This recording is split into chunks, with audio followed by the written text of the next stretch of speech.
الحمد لله رب العالمين والصلاة والسلام على سيد المرسلين وعلى آله وصحبه أجمعين أما بعد بسم الله الرحمن الرحيم تدوین حدیث کے ضمن میں یہ بات بھی سمجھ لیں کہ کتابت حدیث کے متعلق منکرین حدیث یہ اشکال کرتے ہیں رسول اکرم صلی اللہ علیہ وسلم کے احادیث طیبہ کو حضور کے انتقال کے 100 سال کے بعد مرتب کیا گیا یا لکھا گیا ہے، تو لہذا کوئی بھی کلام 100 سال کے بعد مرتب کیا جائے اس میں کمی بیشی کا احتمال رہتا ہے، تو اس وجہ سے احادیث پر یقین کرنا جو ہے یہ مشکل ہے، یہ منکرین حدیث کہتے ہیں۔ لیکن یاد رکھیں یہ ان کا دجل ہے اور اسلام دشمنی کے بنا پر یہ بات کرتے ہیں وہ، کیونکہ جب تک قرآن کریم کے ساتھ احادیث طیبہ کو نہ ملائے جائیں شریعت مطہرہ واضح نہیں ہوں گے۔ قرآن کی حیثیت متن کی ہے اور حدیث کی حیثیت جو ہے وہ شرع کی ہے، اور یہ بھی ذہن میں رکھیں یہ ان کا دجل اس لیے ہے، ایک ہوتا ہے کتابت حدیث، دوسرا ہے تدوین حدیث، دونوں میں فرق ہے۔ حضور کے زمانے میں کس نے کہا کہ حدیث نہیں لکھتے تھے؟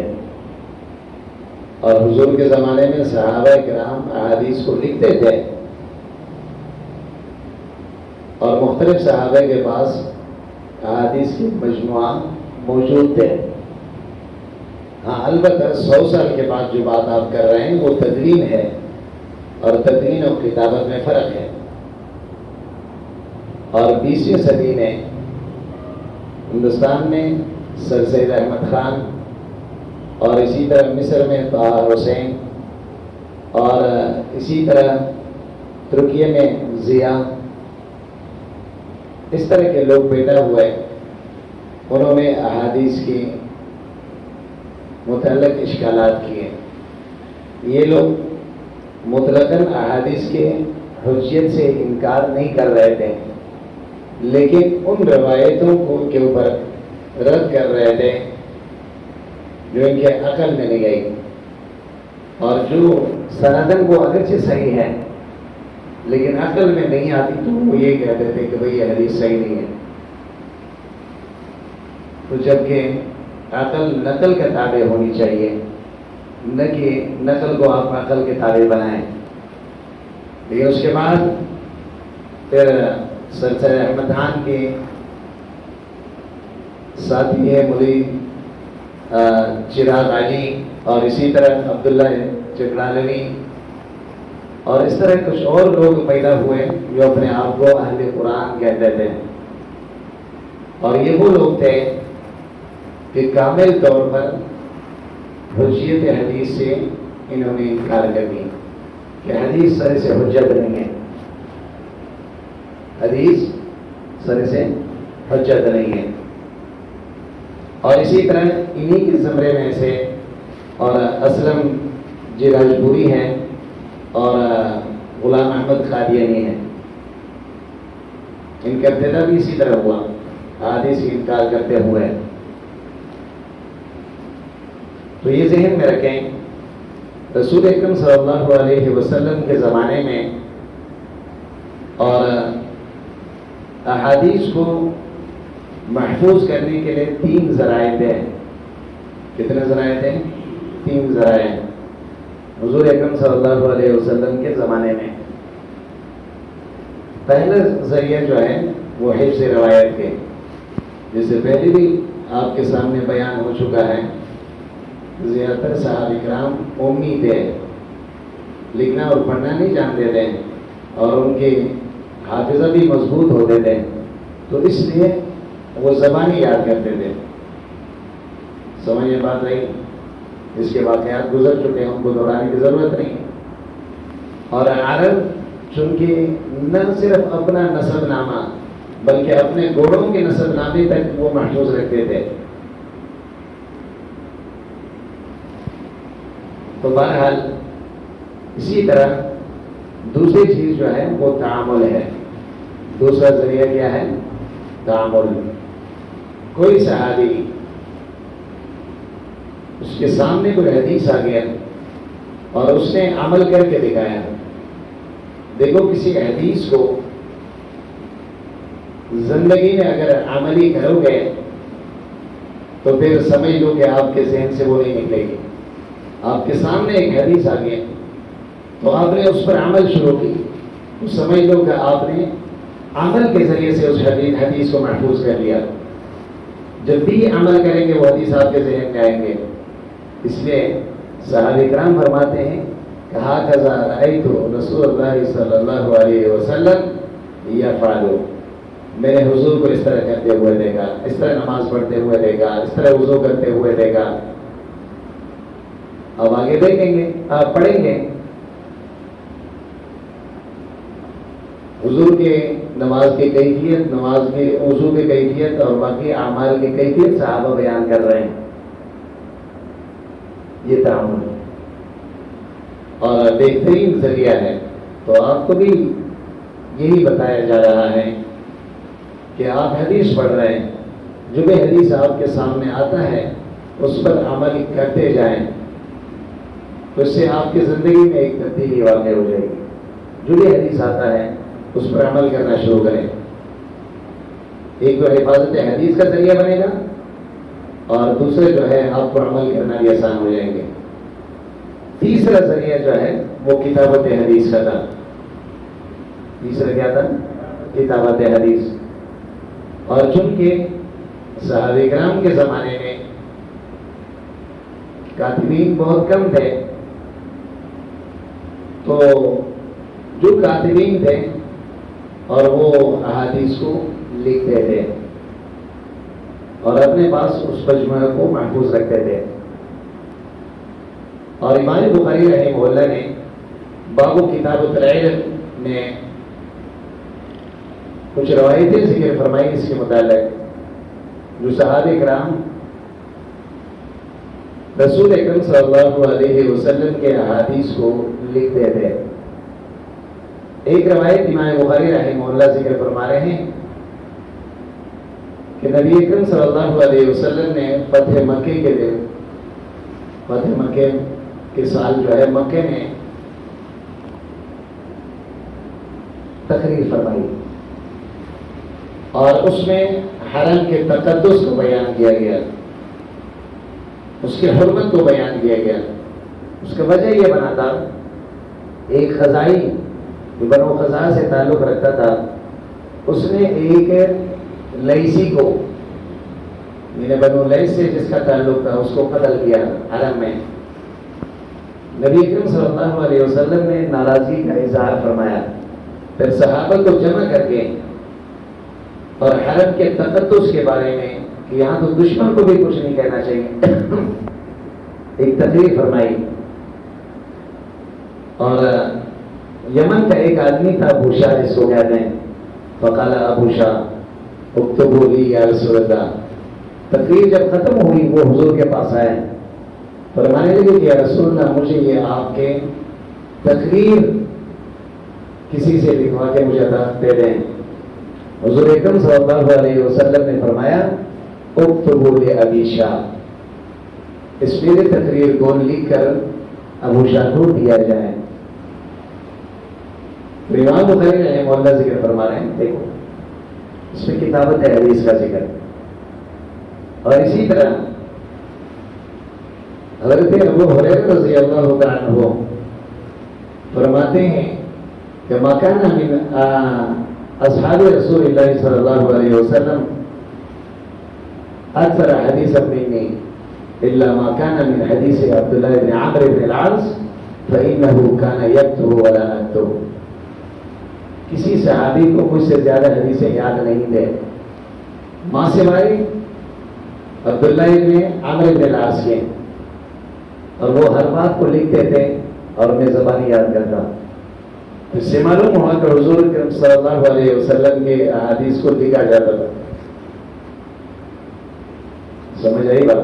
ما کان اصحاب رسول اللہ صلی اللہ علیہ وسلم اکثر حدیث منی الا ما کان من حدیث عبداللہ ابن عامر ابن العاص فانه کان یکتب ولا اکتب. لیکن اس روایت پر ایک اشکال ہے، وہ یہ ہے کہ حضرت ابو ہریرہ تو فرماتے ہیں کہ حضرت عبداللہ ابن عامر ابن العاص کے پاس روایتیں مجھ سے بھی زیادہ ہیں. سمجھ آئی بات؟ جبکہ ذخیرے احادیث میں دیکھا جائے تو سب سے زیادہ روایتیں حضرت ابو ہریرہ کے پاس ہیں. حضرت ابو ہریرہ کے مرویات 5374 ہیں. 5374. اور حضرت عبداللہ ابن عامر ابن العاص کے روایتیں جو ہے 700 ہیں، یعنی 1000 بھی نہیں. تو پھر یہ کیسے فرما رہے ہیں؟ سمجھ میں بات آئی؟ حافظ ابن حجر رحمہ اللہ اس کے متعدد جوابات ذکر کر رہے ہیں. پہلے جواب وہ یہ فرماتے ہیں کہ یہ استثناء منقطع ہیں، یعنی حضرت ابو ہریرہ یہ فرماتے ہیں کہ صحابہ میں سے کسی کو بھی مجھ سے زیادہ حدیثیں یاد نہیں تھی، بات ختم ہو گئی. پھر آگے ایک اور بات ذکر کر رہے ہیں کہ میں زبانی یاد کرتا تھا، عبداللہ ابن عامر ابن العاص لکھتا تھا. سمجھ آئی بات؟ یہ الگ بات ہے، اور ظاہری بات ہے یہ امکان بھی ہے کہ شاید اس کے پاس لکھا ہوا زیادہ بھی ہو، لیکن مقبول سے اس کا تعلق نہیں ہے. سمجھ آئی بات؟ ایک جواب حافظ یہ ذکر فرما رہے ہیں کہ دراصل حضور کے انتقال کے بعد حضرت ابو ہریرہ رضی اللہ عنہ مدینہ طیبہ میں رہے. کہاں رہے؟ جو مرکز اسلام تھے اور تمام مسلمانوں کا مرجع تھے. تو اس وجہ سے اطراف عالم کے لوگ مدینے کی طرف آتے تھے، ان کو وہاں حدیث بیان کرنے کا موقع زیادہ ملا. اور حضرت عبداللہ ابن عامر ابن العاص وہ ایک عرصہ طائف میں رہے، پھر مصر میں رہے. کہاں رہے؟ اور ان دونوں جگہوں کی طرف لوگوں کے رجحان کم تھے. سمجھ آئی بات؟ کیا تھے؟ رجحان کم تھے. تو اس وجہ سے دونوں میں فرق ہے. سمجھ میں بات آئی یا نہیں سمجھے؟ تیسری وجہ حافظ ابن حجر یہ ذکر فرما رہے ہیں کہ حضور کے انتقال کے بعد عبداللہ ابن عامر ابن العاص رضی اللہ عنہ درس و تدریس کے بجائے اشتغال عبادت میں مشغول ہو گئے. وہ گلشن نشین ہو گئے اور عبادت میں مشغول ہو گئے. تو اس وجہ سے اس کی شاگرد کم ہے. تو حدیث تو اس کے پاس ہوں گے زیادہ، لیکن جتنا زیادہ لوگوں کے سامنے بیان ہوگا اتنا زیادہ آگے یہ چلیں گے. لیکن حضرت ابو ہریرہ تو زندگی پر اس کا مشغلہ ہی حدیث بیان کرنا رہا، اور ایسے صحابہ کرام میں سے کسی کو اعزاز حاصل نہیں ہے. حضرت ابو ہریرہ رضی اللہ عنہ کے تابعین جو شاگرد ہیں ان کا تعداد 800 سے زیادہ بیان کیا گیا ہے. 800 کبار تابعین میں سے جو حضرت ابو ہریرہ کے شاگرد ہیں، حضرت ابو ہریرہ سے انہوں نے حدیثیں حاصل کی. ظاہر بات ہے استاذ کا علم کو آگے بڑھانے میں شاگرد کا ہاتھ ہوتا ہے. امام ابو حنیفہ رحمہ اللہ کا فقہ جو مدون ہوا اور پھر مشہور فقہ قرار پائے، اور پھر یہ ہے کہ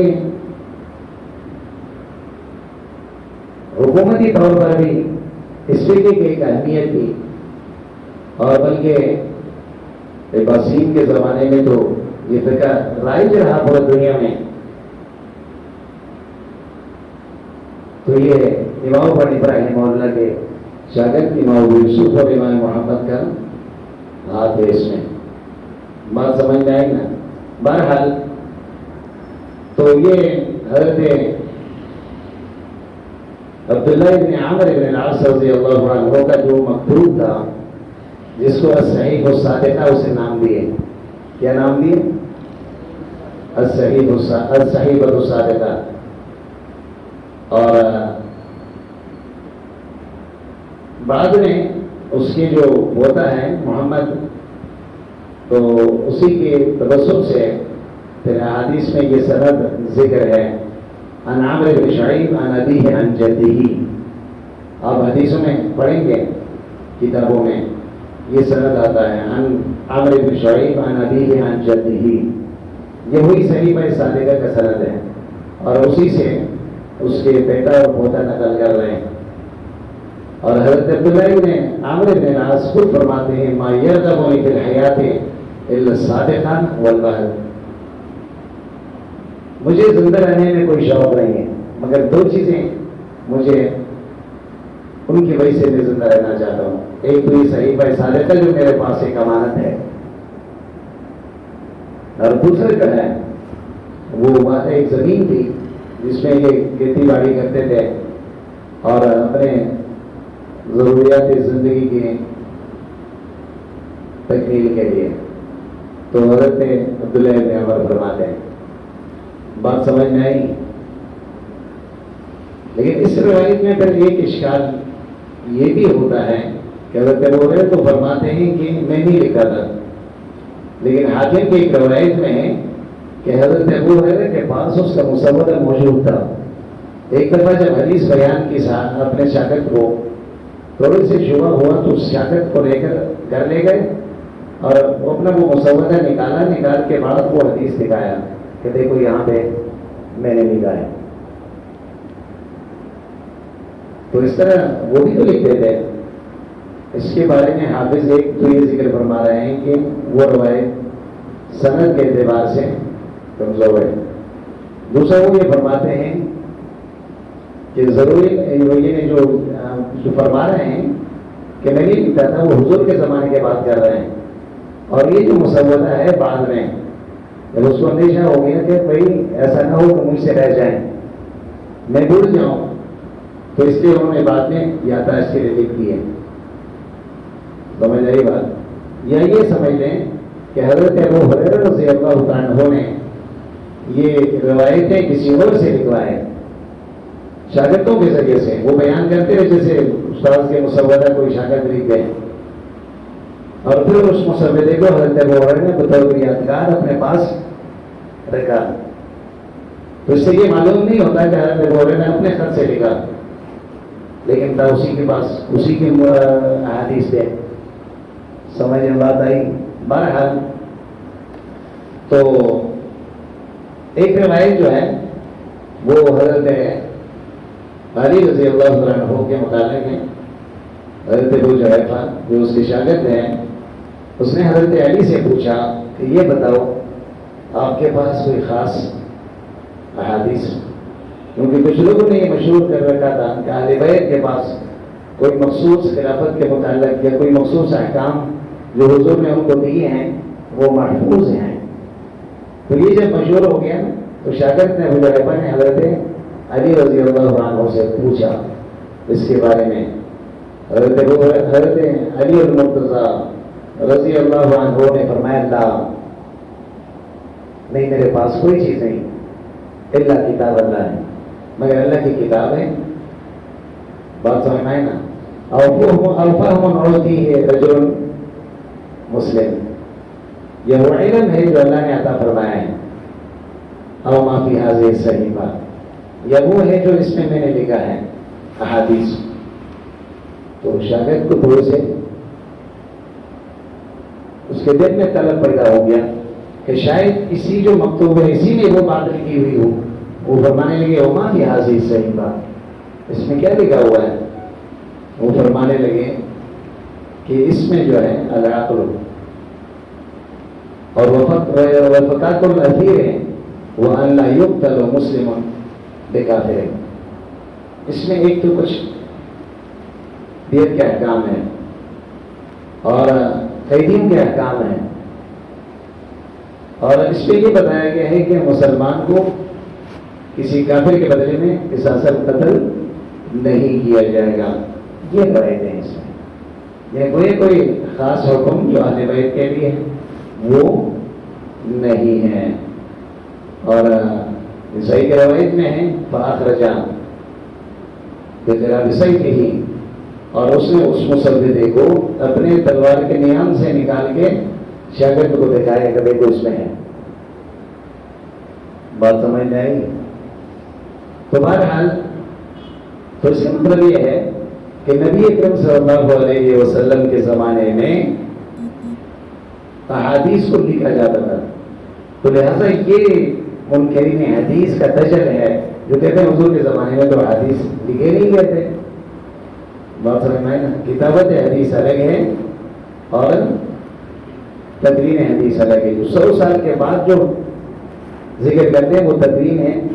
اور اسی طرح ایک انصاری صحابی کے متعلق آتا ہے، وہ حضور کے پاس آئے، فرمانے لگے یا رسول اللہ، میں آپ کے ہر بات محفوظ کرنا چاہتا ہوں، یاد کرنا چاہتا ہوں، لیکن مجھے یاد نہیں رہتا ہے. آپ کے سامنے یاد ہوتے ہیں پھر بھول جاتا ہوں. نبی اکرم صلی اللہ علیہ وسلم نے اس سے فرمایا استعین بیمینک واشارہ بخطہ. حضور اکرم صلی اللہ علیہ وسلم نے فرمایا کہ اپنے دائیں ہاتھ سے مدد لیں، یعنی خط کی طرف اشارہ فرمایا کہ یہ لکھ لیں تاکہ وہ محفوظ ہو جائیں. بات سمجھ میں آئی نا؟ ترمذی کی روایت ہے. اسی طرح ایک روایت حضرت عبداللہ بن عمرو بن العاص کا ہے، وہ فرماتے ہیں کہ میں ہر بات لکھتا تھا. وَكُنْتُ أَكْتُبُ كُلَّ شَيْءٍ سَمِعْتُهُ مِنْ رسول اللہ صلی اللہ علیہ وسلم أُرِيدُ حِفْظَهُ. جو حدیث بھی میں یاد کرنا چاہتا اس کو میں لکھ لیتا محفوظ کرنے کے لیے. فَنَحَتْنِي قُرَيْشٌ. کچھ لوگ جو قریش کہتے ہیں انہوں نے منع کر دیا، تم ہر بات لکھتے ہو. ورسول اللہ صلی اللہ علیہ وسلم بشر یتکلم بالغضب والرضاء. حضور انسان ہے، کبھی غصے میں کوئی بات کر جاتے ہیں، کبھی رضا میں کوئی بات کر جاتے ہیں. ہر بات لکھنے کے تھوڑی ہوتے ہیں. سمجھ آئی بات؟ تو فرما رہے ہیں کہ پھر میں فَأَمْسَكْتُ عَنِ الْكِتَابَةِ، میں رک گیا. کچھ دن کے بعد پھر میرے ذہن میں یہ بات آئی کہ حضور سے یہ مسئلہ پوچھنا چاہیے.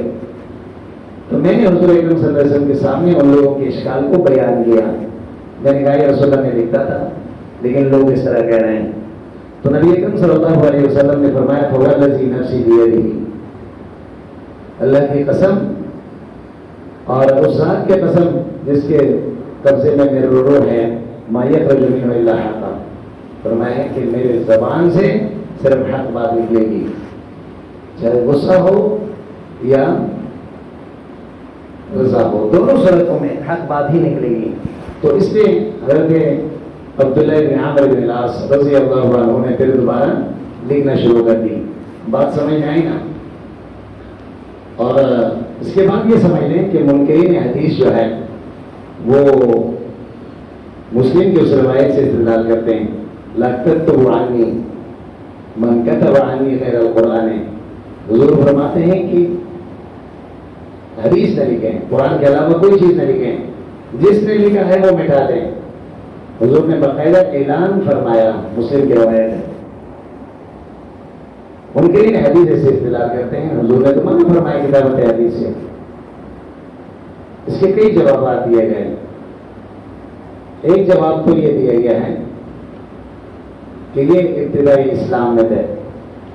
جس وقت یہ اندیشہ تھا کہ قرآن اور حدیث میں اختلاف ہو جائیں گے، دونوں حضور کے زبان سے نکل رہے ہیں، اور کوئی حدیث کو قرآن نہ سمجھے اور حدیث قرآن کو حدیث نہ سمجھے، تو اس بنیاد پر یہ فرمایا گیا. بات سمجھ میں آئی نا؟ ایک تو یہ.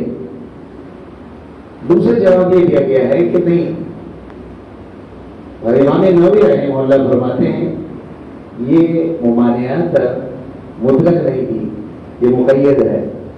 کیا ہے؟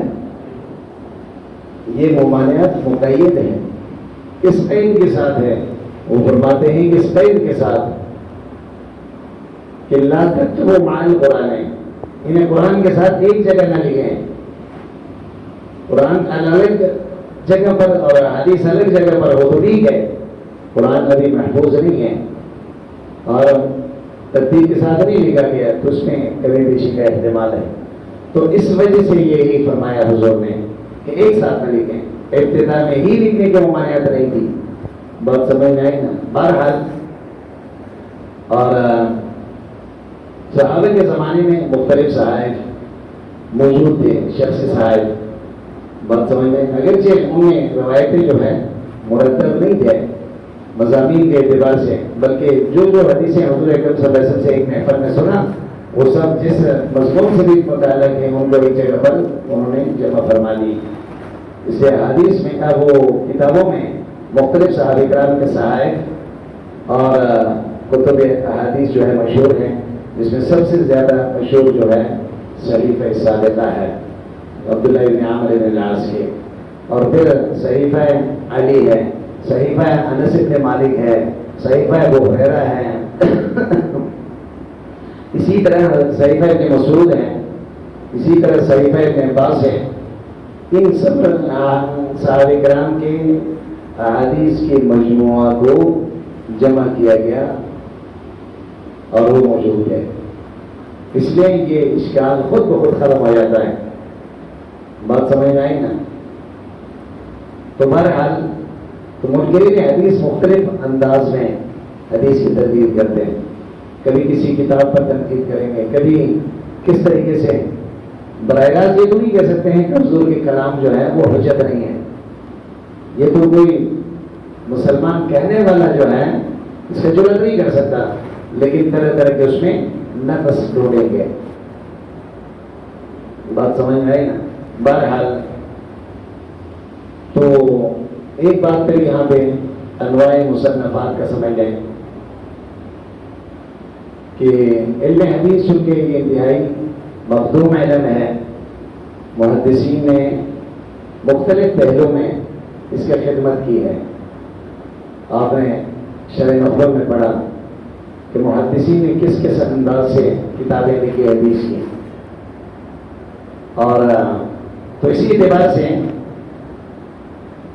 محدثین کی کتابیں ہیں، احادیثی کی جو کتابیں ہیں وہ بھی مختلف قسم پر ہیں. بعض جوامع ہیں، بعض سنن ہے، اور بعض جو ہے مسانید ہے، بعض معجم ہے. تو یہ مختلف قسمیں ہیں. اب سب سے پہلے آئیں جوامی کی طرف. جوامی جمع ہے جامع کے. جامع حدیث کی ان کتابوں کو کہتے ہیں جن میں 8 مضامین کے روایتیں موجود ہو. اور بھی ہیں لیکن یہ 8 مضامین کی روایتیں وہاں پہ موجود ہو. سیر و آداب و تفسیر و عقائد، فتن و اشراط و احکام و مناقب، یہ 8 قسم کے مضامین اس میں ہوتے ہیں. سیر و آداب و تفسیر و عقائد، فتن و اشراط و احکام و مناقب. اور اسی طرح سہائی سے کرنے سے سب سے پہلے جامع جو ہے جامع معمر بن راشد ہے. بات سمجھ میں آئی نا. یہ امام زہری جو مدون اول ہے جس کا ذکر پہلے ہو چکا ہے اس کے براہ راست شاگرد ہے. بات سمجھ میں آئی نا. اس نے مرتب کیا ہے. اور سہائی سے کرنے سے بخاری اور مسلم جامع ہیں، اور اسی طرح ترمذی وہ سنن بھی ہے اور جامع بھی ہے. اور دوسرا ہے سنن. سنن اس حدیث کی کتاب کو کہتے ہیں جو اس کا ترتیب جو ہے فقہی ترتیب پر ہو. کتاب الطہارت پہلے، کتاب الصلاۃ بعد میں، اسی ترتیب سے مرتب کیا گیا ہے. سمجھ آئی بات. شروع میں سنن کو ابواب کہتے تھے. کیا کہتے تھے؟ اس کے بعد پھر اس کو مصنف کہنے لگے. مصنف ابن ابی شیبہ ہے، مصنف عبدالرزاق ہے، لیکن بعد میں اس کا نام پھر سنن پڑ گیا. سمجھ آئی بات. اور سب سے پہلے سنن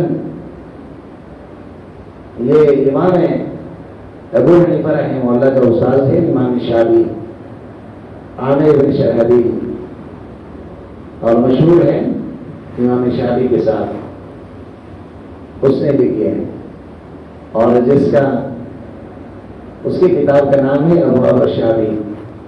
بات سمجھ میں آئے نا؟ اس کے بعد تو پھر سنن کی اور سی کتابیں صحیح ستہ میں سے سنن اربعہ جب کہتے ہیں تو یہی ابو داؤد، ترمذی اور نسائی اور ابن ماجہ مراد ہوتے ہیں، ان کو سنن اربعہ کہتے ہیں۔ کیا کہتے ہیں؟ اور اسی طرح بیہقی ہے، دارمی ہے، دارقطنی ہے، یہ بھی سنن ہے، یہ بھی کیا ہے؟ سنن ہے۔ بات سمجھ میں آئے گی؟ اسی طرح یہ سمجھ لیں کہ احادیث کی کتابوں میں سے ایک کتاب جو ہے مسند ہے۔ کیا ہے؟ مسند ہے۔ مسند اس کتاب کو کہتے ہیں جس میں احادیث کو صحابہ کرام کے ترتیب کے ساتھ مرتب کیا گیا ہو۔ صحابہ کرام کے پھر ہر مصنف کا اپنا الگ انداز ہے۔ کوئی صحابہ کے ترتیب جو ذکر کر رہے ہیں حروف تہجی کے اعتبار سے، کوئی فضیلت کے اعتبار سے، کوئی تقدیم اسلام کے اعتبار سے، سمجھ آئی بات؟ تو ہر مصنف کا اپنا ایک انداز ہے اس معاملے میں۔ اور آپ کو پہلے بھی بتایا، سب سے پہلے مسند کس نے لکھی؟ ہمیں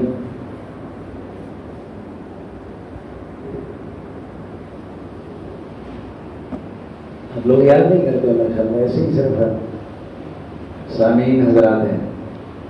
ہاں بھائی، آپ کو پہلے ہی بتایا کہ سب سے پہلے مسند کس نے لکھی؟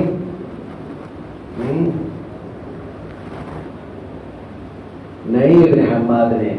بات سمجھنا ہے نا؟ حافظ نے اسی کا ذکر کیا ہے۔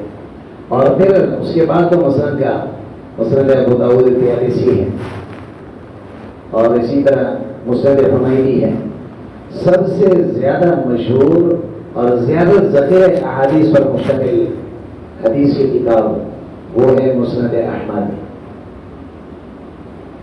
سب سے طویل حدیث کی کتاب ہے، سمجھ آئی بات؟ اور مشہور بھی ہے مسند احمد۔ اور اسی طرح ایک جو ہے معجم ہے، ایک کیا ہے؟ معجم۔